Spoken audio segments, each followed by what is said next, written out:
نمني ربي ولي قاليني قلت ما في مراني رحمة ما كيسناني نمل كيسي دنيا ديني نمني أكي قبتي يوم اللي الركيزة أبدي ربي ساقبا قلبي سادرسة اتندي بيادا قيجتك يا كاليسا نماكي ببسي ربي مقام سافقيسا إيسا تفدنا الدنيا فاقرا سمين كيسا يا ربي كوني دقيسا نلبسي خدمة ديني رحمة ما كيسناني نملكسي سبسكرايب قد أتورتن أملين بيساي سنين جنة إن شاء الله ججبن كسم بايه نمرتلا البارب نشوف بكا قد أكا والجيد نعبتك أمنا إن شاء الله والقرقارن آدا كيني وانتف والقرقارن سنين جا الرقا فايم مالكبتين ورفكيشن في سنين ولوني نكبتين سنين بيوان بايه نمرتلولا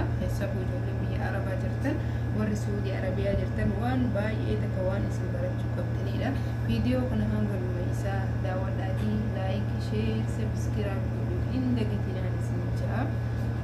Warri biyya galuudhaaf karoora qabdan, warri biyya galuudhaaf yaada qabdan, keessattuu warri gara xalabaatiin dhuftan carraa bareedaa tokko jira. Carraa bareedaa isinitti fayyadamaa hin isin jira. Maaliif namni yoo keessa hin beekne keessa baratu malee hin ta'u waan ta'eef waan kana keessa baradhaatii yoo biyya galuu yaada qabdan itti fayyadamaan isin jaa sunis maalii waan jettanii ijoolleen gara xalabaatiin dhuftanii xalaba jalaa gaddan waa hedduu hayyama baay'ee bareedaa tokkotu dhufee jechuudha. Makiinaa galfachuu dandeessanii meeshaa akka barbaadanitti hayyama baastanii jechuudha. Qaraxaan malee qaraxa tokko malee galfachuu dandeessanii waraqaa makiinaa sana ammoo gaafa baastanii maallaqa guddatti gurgurachuu dandeessanii yoo ta'u ammoo makiinaa galfachuu hin dandeenye waraqaa san maallaqa guddatti gurgurachuu dandeessanii jechuudha. Waraqaan sunis maal yoo ta'an maalumata keessanii piriintii jettanii baafattanii gaafa jawaazaata dhayitanii basmaaf dhayitanii piriintii naa kennii jettaniini piriintii san isiniif kennan kunoo kan akkanaa tanaa kunoo an amma galuudhaaf waa hunda xumuradhee piriintii sanis baafadhee ittiin jira. Amma kunoo shaabbaa irra naadhanii makiinaa galfachuu danda'a jechuudha. Kunoo kuma argaa jirtan kunoo amma turta makiinaati. Tun ammootu tun tameeshaati. Tun tameeshaati.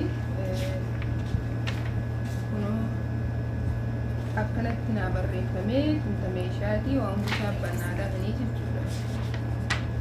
Kunoo waraqaa sadii jechuudha. Waraqaa sadii akkanan meeshaa galfachuu danda'u naa fayyamanii jechuudha.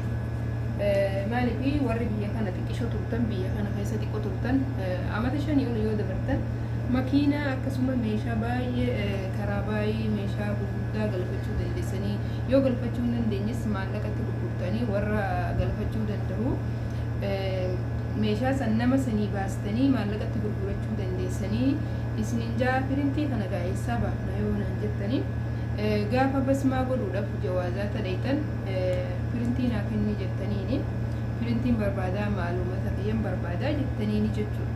Gaafa hayyama kana gaafatan isiniif kennanii riyaala 80 qofa kafaltanii isiniif baha. Sanboodi deemtanii safaaraa deemtanii makiinaan qabaa meeshaa manaa karaa baay'ee kana qaba waan takka nama biftan gaa'isa meeshaa mana keessaa hundi yaani wanni takka wanni hafuun jiru irra gadda aantii kaawwiyaas tushaara rifeensaa tokko wanni hafuun jiru jechuudha. Kana hunda gaafa irraa guuttattan waan kana yoo ifii hin qabaannes nama qaraxa baasee ergachuu barbaadu namaan naa barbaada jettanii maallaqatti gurgurachuu dandeessan. Waraqaan makiinaa tun ammootu baay'ee maallaqa bareedaa isinii baasti. Gaafa baastan warri akkasitti galuu barbaaddanii waraqaa san xumurattanii jettan namni bitu ni jira waan ta'eef natti koomintii jala naaf kahaa nama sanii wal isin qunnamsiisuu danda'a. Maaliif aan obboleeyyan kiyyaa akkuma kiyya jechuudha waan takka irra gahee gaafa milkaa'ee anillee obboleeyyan kiyya yoo akkas ta'an baay'ee natti tola. Dhugaa dubbachuu fi warra gara biyyaa galuuf deemu dhaamsa kana baay'ee dhaamuufiin natti toleetii gara keessan fi maaliif hedduun biiziin ture meeshaa erguudhaaf yaani viidiyoo waraabuu hin dandeenye agadee yoo tanaa garuu har'aan kan immoo hiriyoota kiyyaa waan kana beeksisuun qaba. Tarii namni akka kiyyatti galu deemu ni jira waan ta'eef waan kana baratuu qaban jeetiin qabadhee gara keessan dhufee namni galuu barbaada waan kana jala deemaatii baafadhaadha. Akkamitti akka baafatan viidiyoo keessatti isinii dubbadheetiin jira. Yoo isiniin galle immoo gara keessatti na qunnamuu dandeessan waan baafadhee jiru akkaataa itti baafadhe hunda isiniif hima. Saniifuu waan baay'ee barbaachisaati.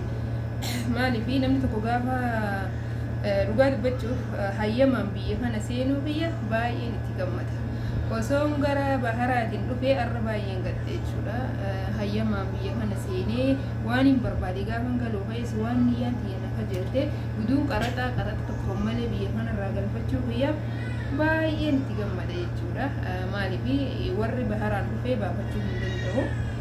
Warra biyya kana gaafa dhufuu hayyamaan dhufe akkasitti iqaamaadhaan dhufe qofaatu baafachuu danda'a waan kana.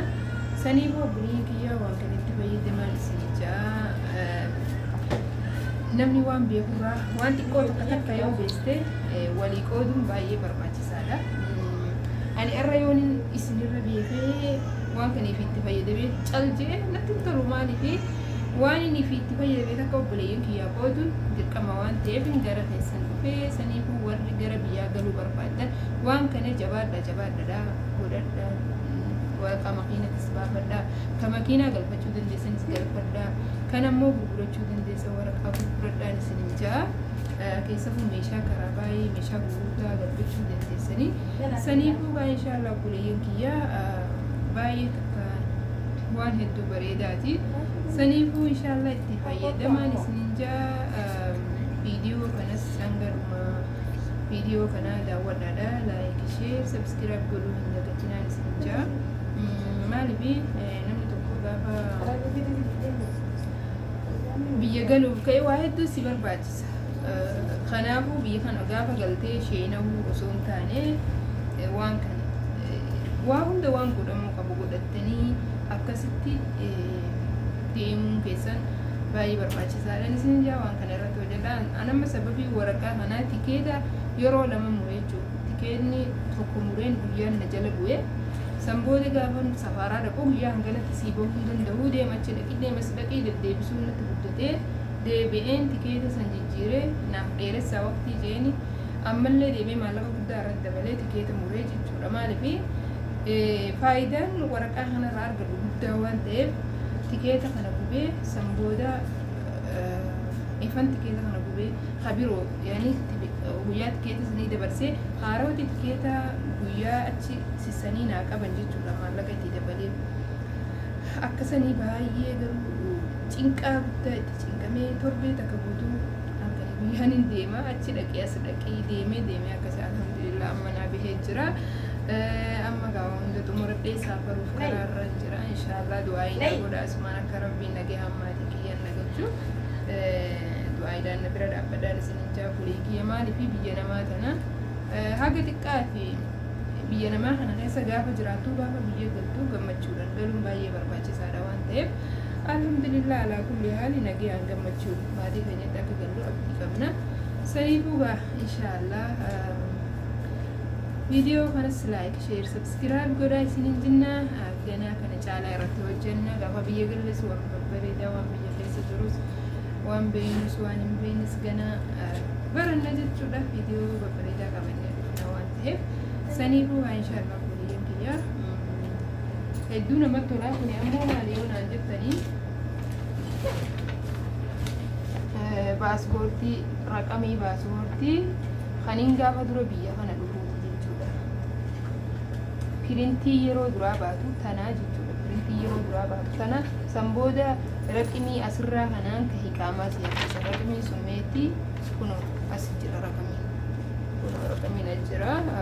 Raqamii yoo argaa jiraattan kan maqaa kiyya gubbaa kanaa asirraan hiqaamaa si harkisanii jechuudha. Gaafa hiqaamaa si harkisan ati waan barbaaddee irratti guuttachuu qofaa jechuudha. Saniifuu dhugaachuu baay'ee namatti tola. Wallahi biyya namaa gaafa deemtu seeran deemuun baay'ee nama gammachiisa. Maaliif odoo har'a seeran qabaanne kun hunduu hin jiru jechuudha.